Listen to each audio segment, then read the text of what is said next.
La historia de hoy en el pasado.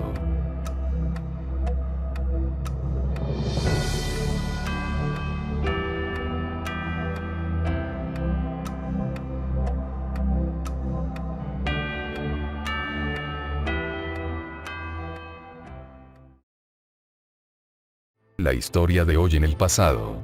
21 de agosto del año 1660. Nace Hubert Gautier, fue un ingeniero francés. En 1716, escribió el primer libro sobre la construcción de puentes, Traité des Ponts. Gautier inicialmente se formó como médico, recurriendo después a la matemática y finalmente a la ingeniería. Ejerció como ingeniero de 28 años de la provincia de Languedoc. Cita de su primer libro: los contratistas no dudan en enriquecerse a costa del rey o de aquellos que trabajan para ellos, y los ingenieros, los inspectores de las obras, por el contrario, solo tienen en cuenta la honestidad con la que actúan y de ser muy apreciado, y no dudan en considerar al primero como a sus enemigos, cuando son infieles. Hubert Gautier, Traité des Ponts, 1716.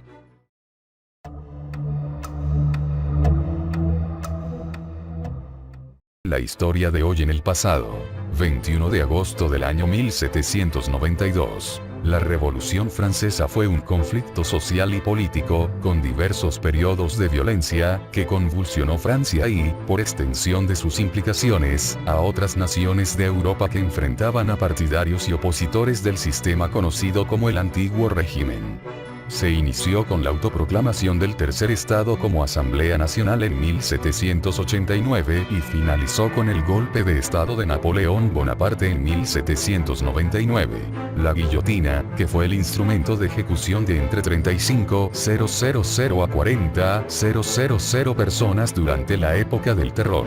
Aunque la decapitación manual, mediante espada o hacha, se ha utilizado desde tiempos remotos, la decapitación mecánica no parece ser tan antigua. Es conocida por la fama que ganó a partir de 1792 durante la Revolución Francesa con sus decenas de miles de ejecuciones. 21 de agosto del año 1792 en la Revolución Francesa se realiza la primera ejecución con guillotina, en reemplazo de métodos más crueles.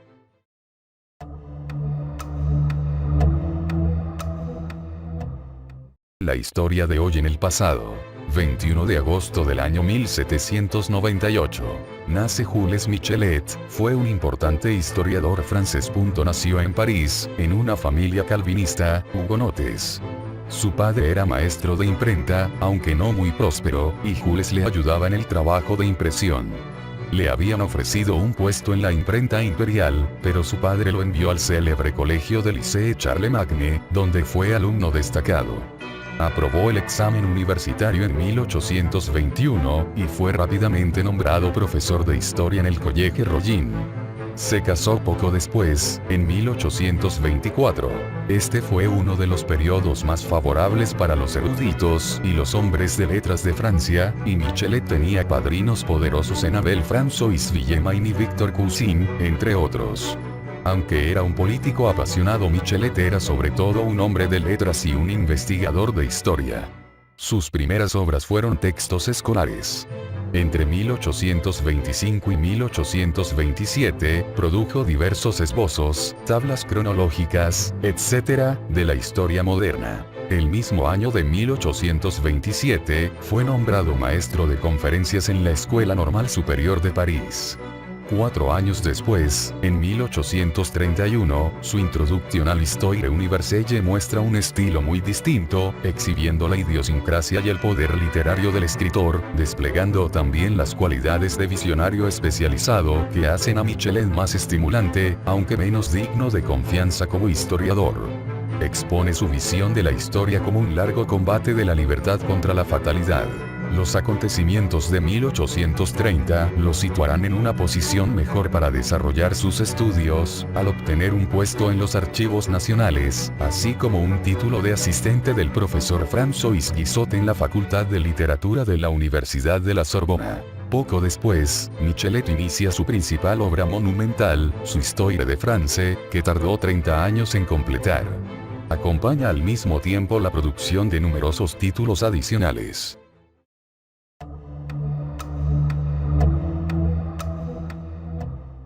La historia de hoy en el pasado.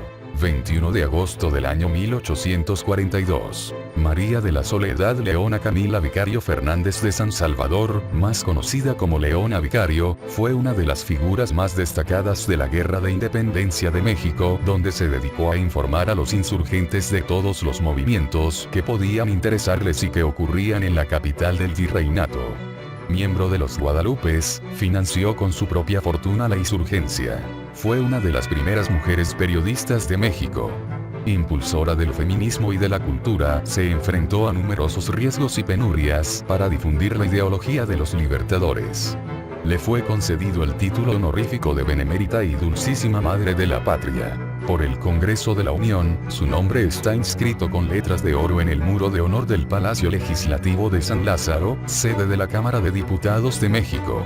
Leona Vicario fue hija única, su padre fue Gaspar Martín Vicario, comerciante español proveniente de Castilla la Vieja, España, y su madre fue Camila Fernández de San Salvador, originaria de Toluca.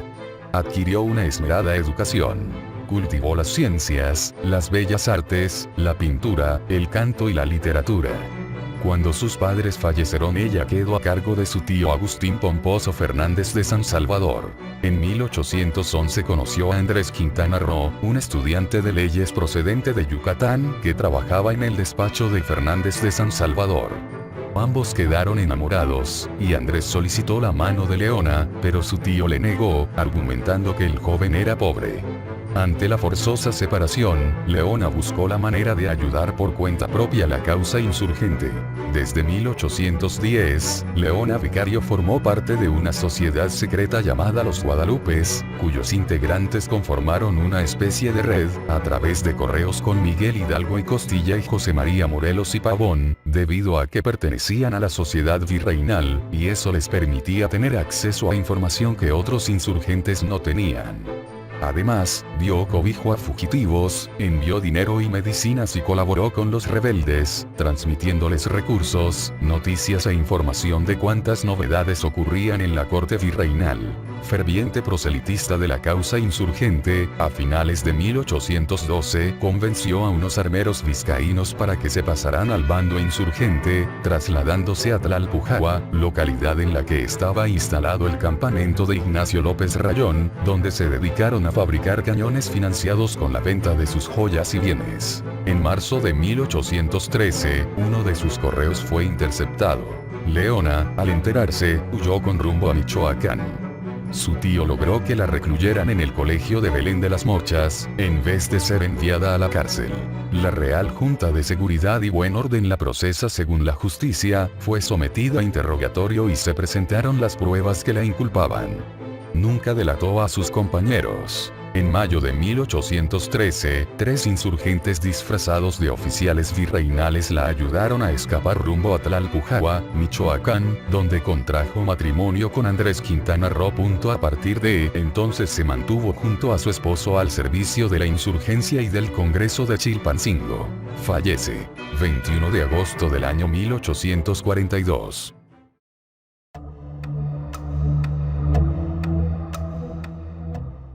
La historia de hoy en el pasado. 21 de agosto del año 1911. La Gioconda, la Joconde en francés, también conocida como la Mona Lisa, es una obra pictórica del pintor renacentista italiano Leonardo da Vinci. Fue adquirida por el rey Francisco I de Francia a principios del siglo XVI, y desde entonces es propiedad del Estado francés. Se exhibe en el Museo del Louvre de París. Su nombre, la Gioconda, la Alegre, en castellano, deriva de la tesis más aceptada acerca de la identidad de la modelo, la esposa de Francesco Bartolomeo de Giocondo, que realmente se llamaba Lisa Gherardini, de donde viene su otro nombre. Mona, señora, del italiano antiguo, Lisa. Es un óleo sobre tabla de álamo de 77-53 centímetros, pintado entre 1503 y 1519,1 y retocado varias veces por el autor. Se considera el ejemplo más logrado de sfumato, técnica muy característica de Leonardo, si bien actualmente su colorido original es menos perceptible por el oscurecimiento de los barnices. El cuadro está protegido por múltiples sistemas de seguridad y ambientado a temperatura estable para su preservación óptima. Es revisado constantemente para verificar y prevenir su deterioro. La Gioconda ha sido considerada como el cuadro más famoso del mundo. Su fama se debe probablemente a las múltiples referencias literarias, a las diversas hipótesis sobre la identidad de la protagonista, y estando en el Museo del Louvre el espectacular robo del que fue objeto el 21 de agosto de 1911, recuperado en 1913.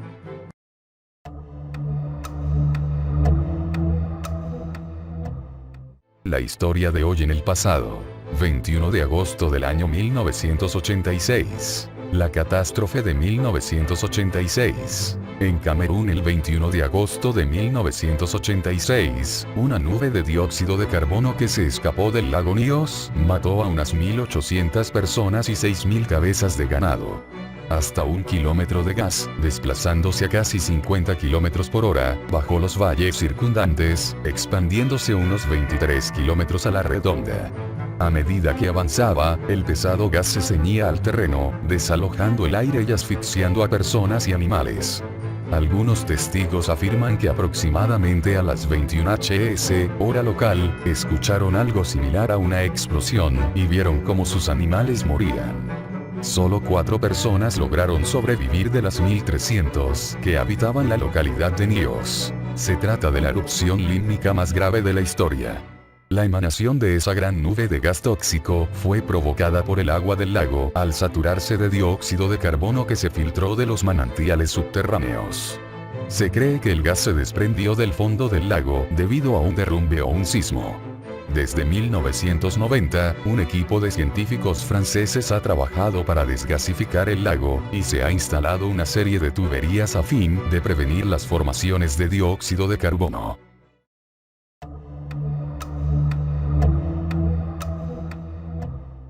La historia de hoy en el pasado. 21 de agosto del año 1988, William Seward Burroughs recibió una patente para su máquina sumadora el 21 de agosto de 1888. La Burroughs Adding Machine Company evolucionó para producir máquinas electrónicas de facturación y mainframes, y eventualmente se fusionó con Sperry Corporation para formar Unisys. El nieto del inventor de la máquina sumadora, William S. Burroughs, fue un escritor perteneciente a la generación Bit. Una máquina de sumar es un tipo de calculadora, generalmente especializada para los cálculos de contabilidad. En la mayoría de países del mundo, las máquinas sumadoras muy viejas generalmente fueron construidas para leer en dólares y céntimos.